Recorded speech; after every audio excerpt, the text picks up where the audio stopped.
Je vais consacrer cet épisode à la technique de cuisson à la vapeur du vermicelle cheveux d'ange. C'est vrai qu'on prépare pas mal de recettes dans la cuisine marocaine avec ce type de vermicelle et c'est un petit peu compliqué, ça prend du temps, mais là je vais vous donner une technique très rapide et facile et très simple. Donc je vais commencer d'abord par enduire le vermicelle de matière grasse. Donc pour 500 g de vermicelle, je vais utiliser une cuillère à soupe d'huile de tournesol. Je vais travailler le vermicelle avec les doigts pour bien l'enrober de gras et je vais le placer dans ce couscoussier pour qu'il cuise une première fois à la vapeur et je vais attendre que la vapeur commence à s'échapper à travers le vermicelle et là, pour cette première cuisson, je vais le rincer avec de l'eau bouillante dans le couscoussier avant de retirer le couscoussier et de transvaser le vermicelle dans le plat. Vous allez suivre avec moi, c'est pas très compliqué, il faut juste suivre les étapes et les respecter.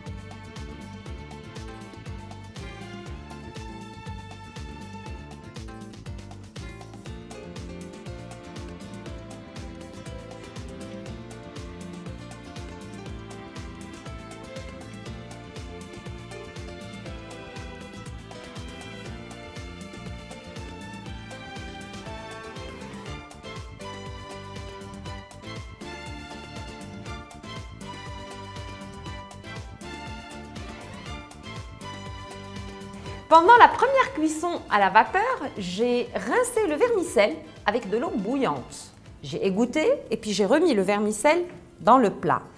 Je vais le laisser reposer encore 10 à 15 minutes, le temps qu'il absorbe bien l'humidité de la vapeur et aussi l'eau du rinçage. Je vais l'enduire une deuxième fois avec une cuillère à soupe d'huile de tournesol et je vais le remettre pour une deuxième cuisson à la vapeur. Et je vais recommencer. Dès que la vapeur va commencer à s'échapper à travers le vermicelle, je vais rincer une deuxième fois le vermicelle avec de l'eau bouillante. J'égoutte et je remets dans le grand plat.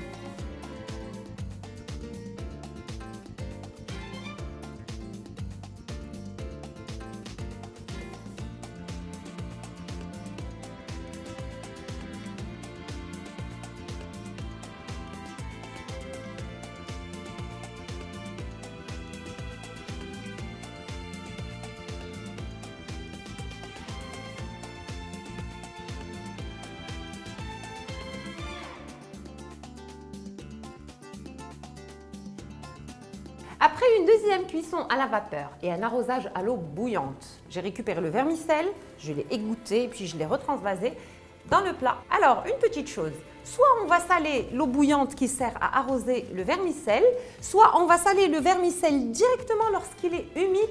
Maintenant, je l'ai bien travaillé, je n'ai plus de masse, les vermicelles, regardez, sont bien séparés et mon vermicelle est presque tiède, pour ne pas dire froid. Donc je vais le remettre pour une troisième cuisson à la vapeur. Je vais le laisser, une fois que la vapeur va commencer à s'échapper à travers le vermicelle, je vais le laisser cuire pendant une dizaine de minutes. 10 minutes passées, mon vermicelle est prêt pour recevoir la sauce ou la garniture de mon choix.